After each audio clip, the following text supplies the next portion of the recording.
Pierre Jacquemin, respectivement patron de l'info de Radio-Canada, de France Télévisions et de la RTBF. Alors on a dressé effectivement quelques pistes pour les médias de demain.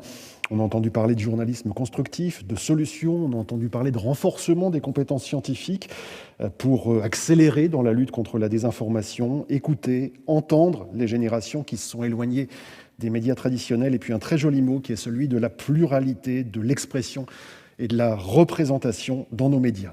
Après avoir parlé strictement de l'info, eh bien on va élargir aussi à d'autres contenus et aux tuyaux de diffusion des médias.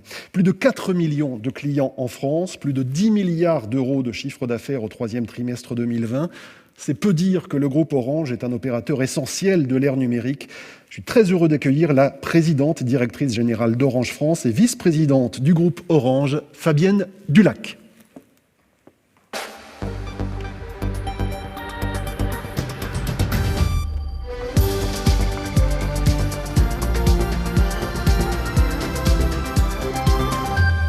Bonjour Fabienne Dulac. La crise sanitaire qui frappe le monde entier depuis le printemps et singulièrement la France a fait exploser les usages du numérique. Comment un opérateur comme Orange, que vous dirigez, fournisseur d'accès, créateur de contenu notamment, comment Orange tente-t-il de répondre à cette demande exponentielle tout en modérant son impact écologique ? Est-ce que les deux sont conciliables ? Quel est le point d'équilibre que vous tentez de viser et par quels moyens ? Alors il va falloir le rendre conciliable, ça c'est une réalité. Si on reprend peut-être un chiffre pour bien comprendre, effectivement, la révolution numérique dans le monde, aujourd'hui, contribue à hauteur de 4% de l'émission de CO2, donc de l'empreinte carbone. Les opérateurs de télécommunications dans le monde, et c'est la même chose en France, le chiffre est quasiment le même, c'est 0,5%. Donc effectivement, l'explosion des usages va tendre à faire croître ces chiffres-là. Et donc, il nous faut absolument travailler, et ce que nous avons commencé à faire déjà depuis une dizaine d'années, pour essayer de maîtriser l'empreinte carbone de ces usages. Si on regarde... Quels sont vos leviers alors ? Alors, on a plusieurs leviers, mais ce qui est important, c'est qu'effectivement, vous avez raison de le dire, l'année 2020 est une année où les usages ont explosé. Et donc, il va falloir absolument, au final, peut-être accélérer, et c'est ce dont nous sommes convaincus, effectivement, cette maîtrise. Quels sont nos leviers ?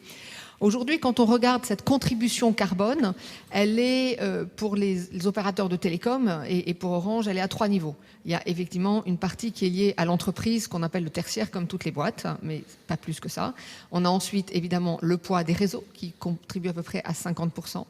Et dans le poids des réseaux, on a fortement, évidemment, le poids des terminaux. Donc au final... Le stockage. Non, les terminaux, vos terminaux, l'usager. Voilà, exactement, le consommateur, le client avec son smartphone. Donc comment est-ce que nous travaillons depuis maintenant 10 ans, parce que ça n'est pas nouveau. Et l'objectif pour nous, il est assez simple. Je vais essayer de le résumer, puis après je vais vous expliquer les leviers. Aujourd'hui, ce que nous essayons de faire, c'est que nous avons pris pour objectif d'aller chercher une neutralité carbone en 2040. Ça veut dire qu'il faut qu'on travaille sur tous les leviers qui permettent que le gigaoctet, c'est-à-dire la data qui transite tous les jours, parce que c'est elle qui est la plus consommatrice, consomme le moins possible d'émissions, de consommation énergétique et d'émissions carbone. Donc on travaille pour identifier à ce que le kilowatt par gigaoctet, la data qui transite tous les jours, diminue d'année en année. Des années 2015 à 2019, on a déjà réussi à la diviser par 5. Donc vous voyez, ça n'est pas un travail nouveau, mais c'est un travail qui s'inscrit dans la durée. Comment nous allons faire ? Il y a 3 grands leviers. Un, d'abord, travailler sur l'efficacité énergétique des réseaux, c'est-à-dire sur les data centers. Et là, nous sommes en train de complètement reconstruire tous nos data centers. Nous avions 17 data centers. D'ici peu, nous n'en aurons plus que 3, complètement nouveaux, qui, en fait, consomment beaucoup moins et émettent beaucoup moins, avec des tas de technologies parfois très simples, ce qu'on appelle par exemple le free cooling. Donc c'est de l'air froid, qui au lieu d'avoir de la climatisation permet de rafraîchir les données, des murs végétaux, enfin c'est toute une technologie. Et puis après, nous travaillons évidemment sur nos réseaux, les réseaux mobiles, les réseaux fixes, pour essayer de faire baisser ce dont je parlais tout à l'heure, cette consommation énergétique et cette émission de CO2. Donc ça, c'est ce qu'on appelle un peu l'efficacité énergétique sur lequel nous travaillons. Il y a un deuxième levier qui est effectivement intégré dans notre mix énergétique des énergies renouvelables. En France, le mix énergétique d'Orange est plutôt bon et nous continuons de le travailler avec, par exemple, des accords que nous avons passés pour avoir de l'énergie émanant des éoliennes et nous allons évidemment continuer de travailler pour essayer que notre mix énergétique s'améliore. Et puis, il y a un troisième levier qui est très important, qui est celui, évidemment, de l'économie circulaire. Arrêter de jeter et réutiliser. Alors, il y a 2 grands sujets derrière l'économie circulaire. D'abord, nous, produire concevoir des produits de ce que nous appelons de l'éco-conception, c'est-à-dire qui effectivement sont en plastique recyclé. La dernière box que nous avons lancée en 2019 est 100% avec du plastique recyclé, que nous avons été chercher d'ailleurs en Allemagne. On n'en a pas trouvé en France, ce qui est un peu dommage, et on essaye de pousser cette filière-là. Et puis effectivement, mettre en place une économie circulaire avec de la pédagogie auprès des consommateurs pour qu'on recycle. Aujourd'hui, nous arrivons à récupérer 80% de nos box en France pour les recycler. L'objectif est d'aller chercher 90%, mais je vais vous donner un autre chiffre un peu moins optimiste, c'est celui du mobile. Aujourd'hui, on arrive à recycler 15% des mobiles, on en récupère 1,2 million par an, il faut qu'on aille chercher 30%. Donc il faut que là, on ait tout un travail de pédagogie, d'accompagnement de nos clients pour qu'effectivement ces smartphones, nous puissions les récupérer et pouvoir les recycler, parfois récupérer de la matière première, parfois les remettre et leur proposer une seconde vie. La notion de seconde vie est en train d'intégrer nos vies quotidiennes. Je vais vous donner là encore un chiffre important. 80% des produits manufacturés sont jetés au bout de 6 mois. C'est colossal. Ce qui n'est pas le cas des terminaux, Dieu merci, c'est plutôt 2 ans. Mais voilà, on a, je crois, globalement tous un travail de fond à faire pour arriver à offrir une seconde vie à nos produits et puis surtout à repenser notre consommation. Pour le commerce, pour les services publics, pour les apprentissages, on l'a vu aussi pendant cette crise sanitaire, les usages se déplacent de plus en plus du guichet, de la boutique, de la classe, vers l'écran, ce qui creuse encore plus la fracture numérique. Quel est l'engagement concret d'Orange pour tenter de réduire cette fracture ? Alors, disons les choses, elle peut être géographique, sociale et elle peut même être liée à l'âge. Alors, ce qui est très compliqué, c'est que la fracture numérique, effectivement, elle est protéiforme et elle a au moins 3 grands leviers et 3 grands axes sur lesquels nous travaillons. Il y a évidemment l'accès au sens connectivité, il y a l'équipement et puis il y a les usages. Donc nous travaillons sur ces 3 axes-là. Sur évidemment la connectivité, c'est un engagement que nous avons pris en tant que, j'allais dire, opérateur leader mais historique, et puis aussi parce que voilà, ça faisait partie de notre raison d'être depuis bien longtemps, d'essayer d'accélérer le déploiement de ce qu'on appelle le très haut débit, qu'il soit mobile, avec la 4G, demain la 5G, ou fixe en France.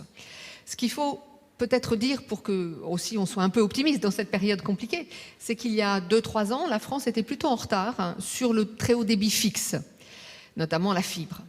Et aujourd'hui, pour la première année en 2020, la France est très nettement le premier pays leader en Europe. Il est devenu le champion, au final, du très haut débit fixe en France. Ça veut dire qu'on a accéléré le déploiement de la fibre ? Exactement. Ça veut dire que concrètement, presque 60%, on est un tout petit peu moins, on est à 58%, des foyers en France ont accès à une offre de très haut débit, c'est-à-dire de au moins 10, 20, 30 mégas. Ce sont les derniers pourcents qui seront difficiles à connecter. Voilà, mais en Europe, la moyenne des pays est à 39. Donc vous voyez le gap que nous avons réussi à aller chercher en accélérant les déploiements, et auquel Orange a beaucoup contribué, puisqu'on en a déployé 70%, mais ça c'est quand même une bonne nouvelle. Donc voilà, on commence à contribuer à réduire cette fracture numérique liée à des territoires isolés, lointains, ruraux, qui étaient moins équipés sur le fixe et également sur le mobile, à travers d'abord des investissements en propre, puis et aussi par un accord que nous avons passé avec le gouvernement, l'État, avec les 4 opérateurs qu'on a appelés New Deal, qui accélèrent la mise en place d'antennes 4G dans les zones rurales. Donc voilà, il y a un travail de fond qui commence à payer et qui sincèrement permettra à la France d'être vraiment très bien positionnée demain sur au moins la connectivité. Il y a un deuxième volet, et il n'est pas plus simple, il est même peut-être plus compliqué, c'est celui de la capacité financière de pouvoir s'équiper, avec à la fois l'achat de l'accès, de la connectivité, de l'achat de forfaits, mais surtout de l'équipement. C'est l'équipement qui est assez cher. Et nous avons donc lancé l'année dernière une offre qu'on a appelée Coup de pouce, qui est dédiée au final aux foyers à faible revenu, avec des quotients familiaux de moins de 700. C'est une offre d'ailleurs que nous, sincèrement, ça faisait plusieurs années qu'on travaillait sur cette offre et que nous n'arrivions pas à sortir une offre adéquate. Nous avons réussi à la sortir en travaillant avec l'Action Tank Entreprise et Pauvreté, qui nous a vraiment aidé d'un point de vue marketing à trouver la bonne offre. Cette offre, elle permet d'avoir de l'accès et un terminal, c'est-à-dire un PC extrêmement peu cher. Et au final, c'est un PC recyclé, qui est aujourd'hui de très bonne qualité, mais qui permet effectivement d'avoir une offre qui permet là aussi d'accéder.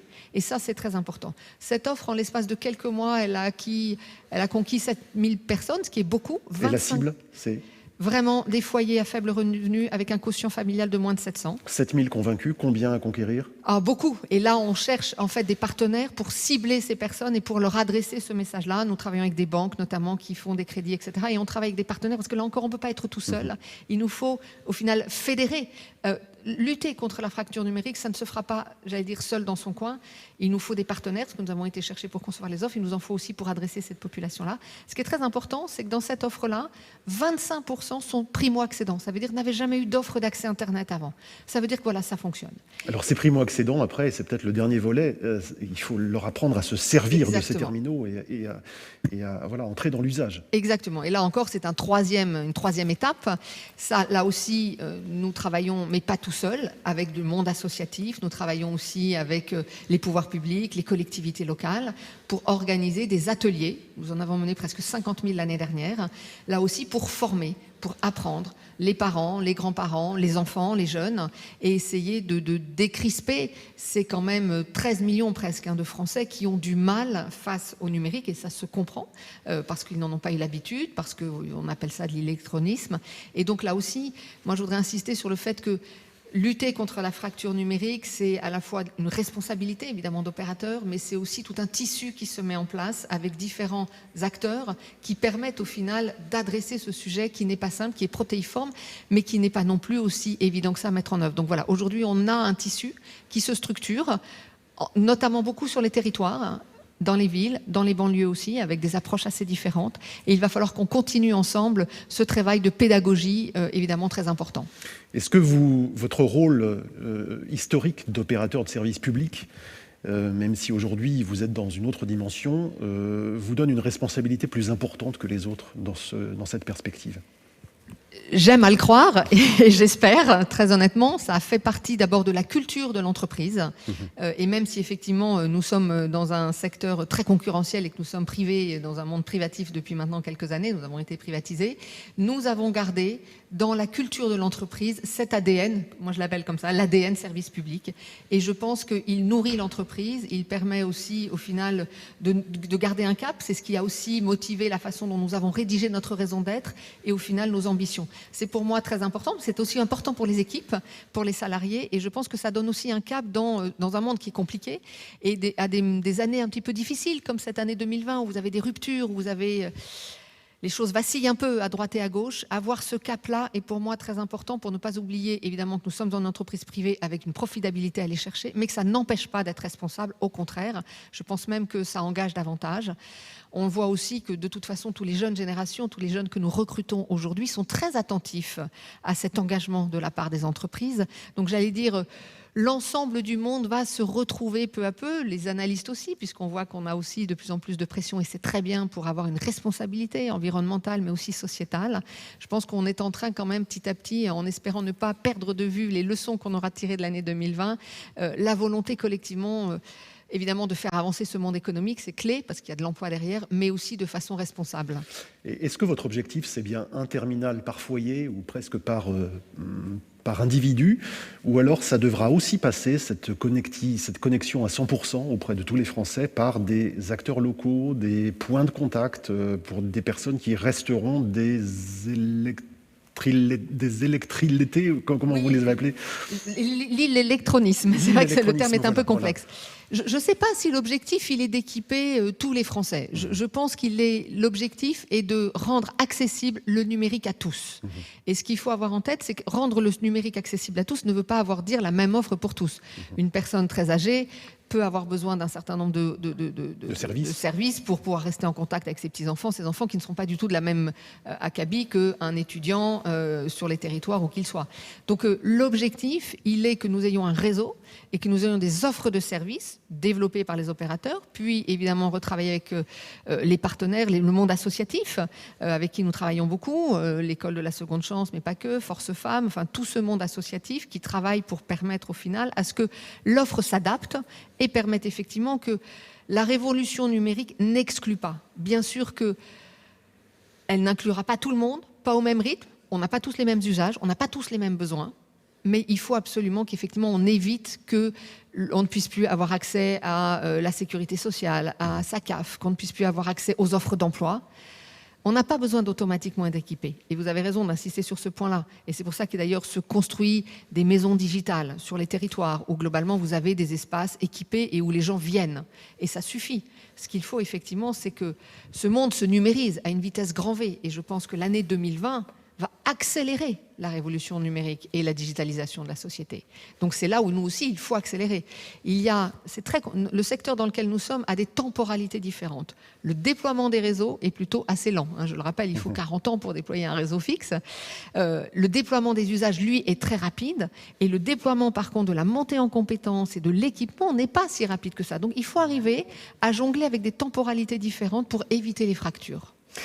Comment concilier, ce sera le dernier point, un développement exponentiel de l'offre qui est nécessaire à votre croissance, à votre performance en tant qu'entreprise privée, vous l'avez rappelé, avec une utilisation responsable, raisonnable, je dirais presque modérée, notamment du jeune public. L'usage des écrans.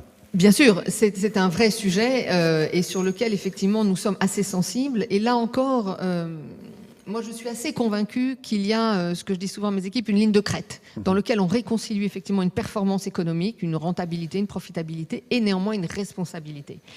Et sur les jeunes générations, c'est particulièrement important. On a été assez novateur. Il y a déjà presque 1 an et demi où on avait lancé une grande campagne à destination des jeunes et on s'est fait aider, non pas seulement avec la Voix d'Orange, mais avec l'équipe de France de football. Donc voilà, des personnalités appréciées, connues, masculines et féminines d'ailleurs. Et on avait monté toute une sorte de programme sur le digital pour aller parler aux jeunes et leur dire, voilà, les écrans c'est très bien, mais aller faire du sport c'est encore mieux. Aller voir ses copains c'est encore mieux. Donc effectivement, on a ce rôle-là parce que le digital amène du service, c'est une évidence, en matière éducative, en matière de connaissances, en matière de services. Et on a tous besoin aujourd'hui d'avoir des services digitaux qui, globalement, nous facilitent la vie et nous accompagnent au quotidien. Et néanmoins, moi, comme je le dis souvent, il faut apprendre à dompter cet outil. Comme les cow-boys apprenaient à dompter les chevaux sauvages dans les westerns quand on était enfant, il faut arriver à dompter et maîtriser cet outil. Et c'est de la pédagogie, c'est un site que nous avons créé qui s'appelle Bien vivre le digital et d'ailleurs qui, pendant cette période de confinement, a explosé en termes d'usage, ce qui est plutôt une bonne nouvelle. Ça veut dire que c'est un sujet dont les parents notamment sont les saisis. Parents et nous tous, nous cherchons à savoir comment on va maîtriser nos usages et les rendre, j'allais dire, le plus serviciel possible. Et donc, nous avons travaillé à la fois vers la cible plutôt adulte, avec Bien vivre le digital, et puis nous avons des actions très ciblées sur les jeunes, parce qu'il y a un grand bénéfice à cette révolution numérique, et on sait qu'il y a des travers. Les réseaux sociaux peuvent en être un, mais pas que. L'obésité.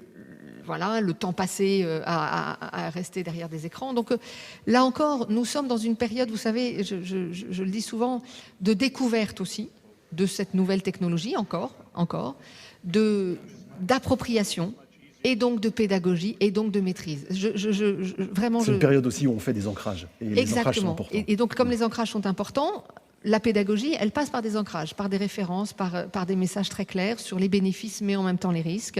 Et nous n'avons jamais eu aucun état d'âme à apporter ce double discours qui n'est pas antinomique et qui n'est pas contradictoire non plus avec, j'allais dire, le développement de toute façon naturel qui s'opère aujourd'hui. En quelques secondes, cette année 2020, elle vous a surprise, prise au dépourvu. Vous aviez senti cette accélération des usages où 2020 a vraiment été, on peut dire, presque une année zéro.